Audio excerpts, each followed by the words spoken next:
Ogni serie che ha sul groppone più di 10 anni ha, volente o nolente, dei personaggi meno conosciuti di altri. Ma più in là dei meno conosciuti abbiamo quelli oscuri, veri e propri personaggi dimenticati o letteralmente sconosciutissimi a molti fan, compresi quelli più accaniti. In questo video tratteremo alcuni di questi. Salve a tutti crashari e benvenuti in questo nuovo video. Io, come sempre, sono DaniQ94 del Crash Bandicoot Zone.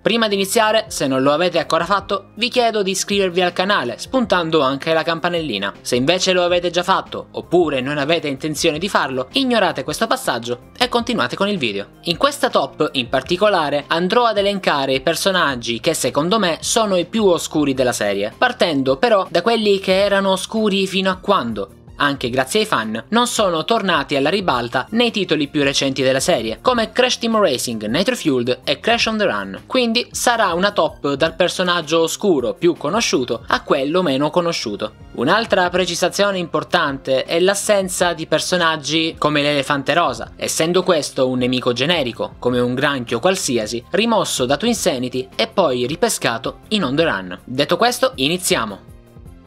Alla posizione numero 10 troviamo Yaya Panda. La decima posizione la merita totalmente Yaya Panda. Apparsa nel 2008 in Crash Nitro Kart 2 per Java e successivamente in Crash Bandicoot Nitro Kart 3D e Crash Bandicoot Nitro Kart 2, Yaya era prettamente sconosciuta ai più prima che tornasse in Crash Team Racing Nitro Fueled nel Grand Prix di Natale. Durante tutti i Grand Prix precedenti, infatti, i social come Reddit e Twitter erano invasi da richieste, con tanto di fanart, per inserire Yaya Panda nel remake di CTR. Le tante richieste sono state infine ascoltate e oggi Yaya vanta di un buon numero di fan per via della sua natura carina e per essere, design parlando, piuttosto originale. Creata da Polarbeat, studio francese, la sua storia era giusto abbozzata. Oxide e Cortex avevano invaso la sua foresta di bambù e quindi la piccola Panda chiese aiuto a Crash e Coco per fermare i cattivi, sfidandoli ovviamente in gare di kart. Inizialmente, nei giochi su cellulari,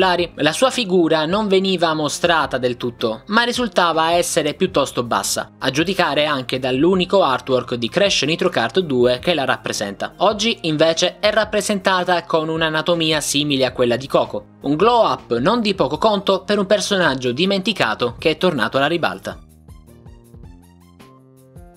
Alla nona posizione troviamo Mr. Crumb. Di questo personaggio non credo ci sia bisogno di spiegazioni dettagliate, se seguite il Crash Bandicoot Zone o questo canale. Ho già fatto diversi video riguardo Mr. Crumb ed il suo gioco di debutto. Crumb è partito dall'essere il personaggio più oscuro di tutti fino a diventare uno dei boss di punta di Crash on the Run. Tutto questo è successo grazie alla Crumb Crew, un movimento creato da me, Polimpiastro, Zoro Carlos e altri fan. La fama di questo personaggio, dovuta principalmente al suo atipico aspetto per essere un personaggio di Crash Bandicoot, è esplosa su Twitter e Reddit, che nel periodo che va tra il 2019 ed il 2020 era letteralmente invaso da fanart su Mr. Crumb. Il movimento era principalmente iniziato per avere questo personaggio in CTR Nitro Fueled, ma purtroppo non lo abbiamo mai visto arrivare lì. Successivamente, con grossa sorpresa da parte di tutti, Mr. Crumb fece il suo ritorno in Crash on the Run, con un design molto figo che prendeva spunto da moltissime fanart a lui dedicate. Ad oggi Mr. Crumb ed il suo videogioco Crash Bandicoot 99X vantano un certo interesse da parte della fanbase per la loro unicità. Allo stesso modo e nella stessa posizione di questa top potremmo inserire due dei suoi sgherri, ovvero Tron Thing e Grumbler, apparsi anche loro in On the Run. Da personaggio sconosciuto e molto oscuro, Crumb è letteralmente risuscitato ed è tornato alla vita con un look tutto nuovo. Mica male per un fantasma. Alla posizione numero 8 abbiamo il Visconte, secondo main villain di un gioco di Crash Bandicoot in questa top, ed è altrettanto sconosciuto ai più. Il Visconte, chiamato Visconte Devil in Giappone, luogo in cui è stato ideato perché è un diavolo della Tasmania, è il cattivo principale del bellissimo Crash Boom Bang. Il suo obiettivo è quello di prendere il leggendario cristallo dei megapoteri che suo nonno ha cercato per tutta la vita. Con questo artefatto sarà capace di esaudire qualsiasi desiderio lui brami. Nonostante non sia mai stato chiaro quale fosse il suo effettivo desiderio, se non appunto recuperare l'oggetto per cui suo nonno ha dedicato l'intera vita, il Visconte ha sempre avuto un potenziale inespresso a causa, ironia della sorte, del suo gioco di debutto. L'essere un animale antropomorfo molto ricco e con un secondo fine lo rende un personaggio alquanto originale nel folle cast della serie. Peccato che oltre ad essere apparso in Crash Boom Bang, il Visconte non abbia mai fatto una apparizione nei giochi successivi, e questo lo ha portato ad essere sconosciuto agli occhi di molti fan del franchise. Anche lui ha goduto di una forte richiesta su Reddit e su Twitter, ma purtroppo Beenox non lo ha riportato in CTR Netrofueled. Magari sarebbe apparso in futuro in On The Run, ma la chiusura del gioco lascia il personaggio in cerca di un palco dove risplendere, cercando magari di togliersi l'onta di essere soltanto il cattivo di uno dei giochi più dimenticabili di Crash Bandicoot. Speriamo per i futuri giochi. Alla posizione numero 7 abbiamo Mr. Krull. Abbiamo già avuto modo di parlare di Mr. Crumb, ma mai di Mr. Krull, ovvero il nemico principale della versione economica dell'LCD di Crash Bandicoot targato Tiger. Scoperto sempre nel periodo della Crumb Crew, Mr. Krull ha una storia editoriale interessante. Sembra infatti che il piccolo team di sviluppo del blasonato gioco LCD avesse due idee sul cattivo principale. Una era basata su un fantasma, mentre l'altra era basata su una testa di uno spaventapasseri fluttuante. Infine, per far contenti tutti i dipendenti, scelsero di utilizzare entrambe le idee per due differenti versioni. La versione più potente presentava un avaro fantasma come nemico, dal nome di Mr. Crumb, mentre la versione LCD, molto più economica, ebbe una testa fluttuante dal nome di Mr. Krull. La storia di questo personaggio è pressoché identica a quella del più noto fantasma, solo che invece di tramutarsi in uno spettro, questo riccone avaro si sarebbe trasformato in una testa, che ricorda vagamente Waldo di Dov'è Waldo. Tutto quello che abbiamo di lui è una concept art di George Fergan ed il gameplay di Dre, visto che questo personaggio non ha avuto modo di fare ritorno in On The Run, causa la chiusura troppo precoce del gioco per cellulari. Alla posizione numero 6 abbiamo Coast Down Kevin. Si inizia a scavare davvero il barile con un personaggio che, in un certo senso, non è neppure un personaggio. E la cosa divertente è che questo esserino qui non proviene da qualche gioco sconosciuto come i personaggi precedenti, ma ha la sua prima e unica apparizione in Crash Bandicoot Insane Trilogy, uno dei titoli più recenti della serie. Infatti, nascosto nei file di gioco nella cartella Models, Level Assets, Barrens, c'è questo strano modello simile ad un omino di pan di zenzero senza texture, chiamato Coast Down Kevin. Sembra che sia stato chiamato così in onore del direttore editoriale di Activision, Kevin Kelly, come parte di uno scherzo tra colleghi sviluppatori. È interessante notare che questo modello viene effettivamente utilizzato nel gioco, anche se è difficile notarlo. Lo si può vedere nel livello Area 51, vicino a Finto Crash, in cima ad un cactus. In questo caso però Coast Down Kevin è provvisto di colori e texture. L'esserino infatti ha le gambe viola, il busto, le braccia e parte della testa verdi e la faccia di un giallo molto chiaro. Con un po' di fantasia si potrebbe pensare sia un omino con una felpa con il cappuccio e dei pantaloni viola. Nel corso del 2017 e del 2018 Reddit si divertì moltissimo a cercare di scovare questo particolare omino, diventando quasi una mascotte dell'epoca, un omaggio carino ad un collega che si è trasformato in una sorta di animale raro da avvistare da parte dai fan. Alla posizione numero 5 troviamo Ryu la scimmia. Essendo una serie molto famosa in Giappone, nonostante sia una serie americana, Crash ha avuto diversi manga negli anni 90 e nei primi del 2000. In totale abbiamo avuto 3 manga, disegnati da 3 diversi mangaka. Mentre il primo manga riassumeva piuttosto brevemente gli eventi di Crash 1, i 2 successivi manga raccontavano storie ispirate ai giochi, ma che prendevano eventi differenti. In questo caso, nel manga di Crash 2 abbiamo fatto la conoscenza di diversi personaggi esclusivi, e uno di questi è proprio Ryu. Ryu è una scimmia dispettosa proveniente da Crash Bandicoot Dansu The Jump Nadaiboken. Debutta nel 4º capitolo del 2º volume. Il personaggio è ispirato alla scimmia nemica di Crash Bandicoot 2 Cortex Strikes Back. Ryu è un dispettoso imbroglione, non ama condividere e si lascia facilmente affascinare dagli oggetti luccicanti. È molto giocherellone e scherza con i suoi alleati e chiama Crash fratello dopo che sono diventati diventati amici. Ryu è una scimmietta agile con le orecchie rivolte verso l'alto e la lunga coda. Ha un bracciale di metallo sul braccio destro. In questa posizione inserirei qualsiasi altro personaggio esclusivo, oltre a Ryu. Personaggi provenienti dallo stesso manga, come Junia e suo padre, Gurin, il padre di Polar, la pianta carnivora mutante o il gorilla bullo. Sono solo alcuni dei personaggi presenti. In questo manga in particolare ha fatto il debutto anche Penta Pinguino, diventato poi un personaggio segreto in GTR. Nel manga successivo a quello di Crash 2 abbiamo avuto anche vari personaggi esclusivi, come lo spirito della foresta, ma non hanno mai avuto una caratterizzazione come Ryu e compagni.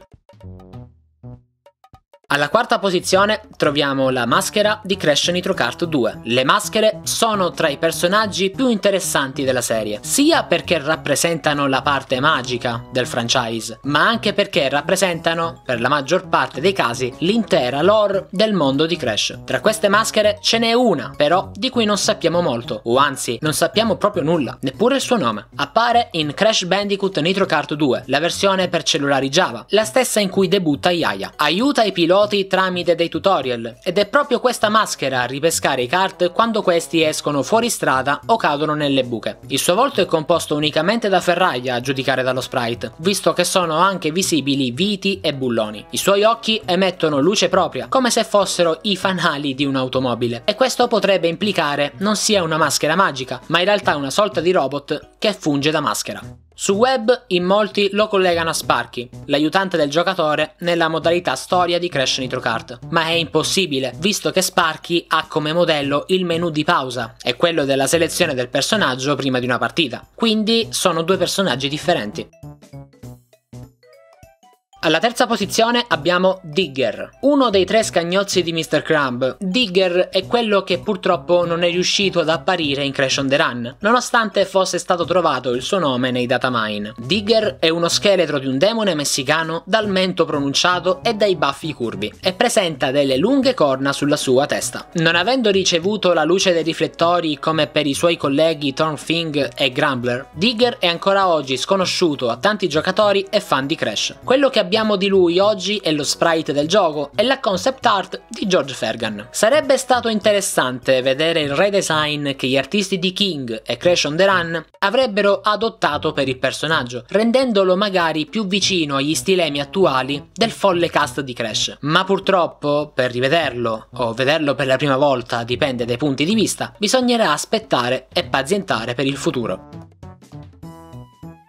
Alla posizione numero 2 abbiamo la Bandicoot misteriosa. Ne parlai già in un video parecchio vecchio, che è invecchiato abbastanza male. I Bandicoot sono animali che nella serie sono valorizzati parecchio, specialmente perché il protagonista è un Bandicoot. Quando allora appaiono personaggi della stessa razza, come Coco, Crunch, Fake Crash, le due Tauna o la Nitro Squad, i fan vanno in visibilio e tendono ad affezionarsi parecchio. Ma c'è un Bandicoot in particolare che è sempre rimasto nelle retrovie, e parlo ovviamente della Bandicoot misteriosa di Crash Boom Bang. Appare come una sorta di aiutante del Visconte e visivamente appare come una Bandicoot bionda dai capelli simili a quelli di Isabella. Il suo sguardo appare sempre diabolico, come se stesse escogitando un piano che avesse un secondo fine. La cosa interessante è che pare ne esistano più di una di queste Bandicoot, quindi il confine tra personaggio e semplice scagnozzo come un lab assistant è davvero sottile.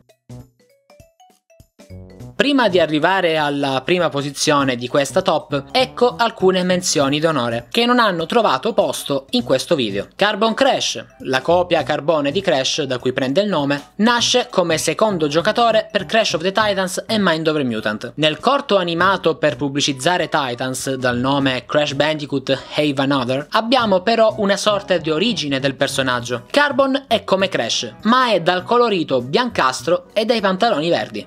Cortex del McDonald's, conosciuto tra i fan come Pakistani Cortex perché proveniente da uno spot ufficiale di McDonald's del Pakistan. Questo strambo modello di Cortex è diventato un meme nella fanbase di Crash, tanto da farci anche varie vignette o modelli fan-made. Sarebbe un ottimo fake Cortex, non trovate? Ed eccoci alla prima posizione, quella che molto probabilmente tutti stavano aspettando. Alla prima posizione troviamo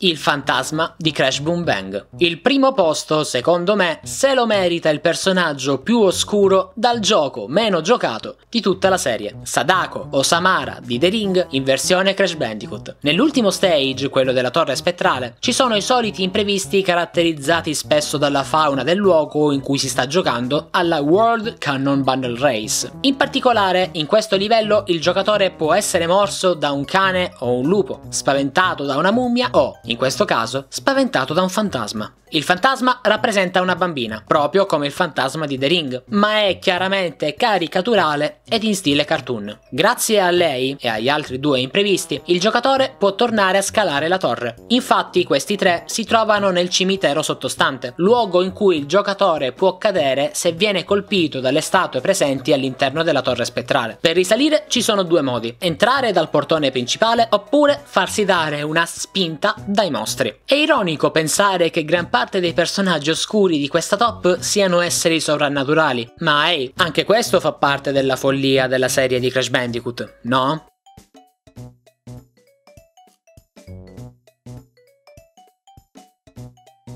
Bene Crashari, questa top finisce qui. Cosa ne pensate? Fatemi sapere qui sotto nei commenti se conoscevate i personaggi presenti in questo video e magari stilate la vostra top dei personaggi più oscuri della serie. Come sempre potete trovare e parlare con me, gli altri utenti del Crash Zone, in tutti questi bellissimi link che stanno passando in questo momento in sovraimpressione. Abbiamo il forum ufficiale, il sito contenitore di notizie, un'enciclopedia quotidianamente aggiornata sulla serie, una pagina Facebook, Instagram, Twitter, un canale Telegram. Avete soltanto l'imbarazzo della scelta. Decidete voi quale link prendere ed entrate a far parte del Crash Bandicoot Zone. Vi ringrazio per aver visto questo video, statemi bene e come sempre, viva Crash Bandicoot!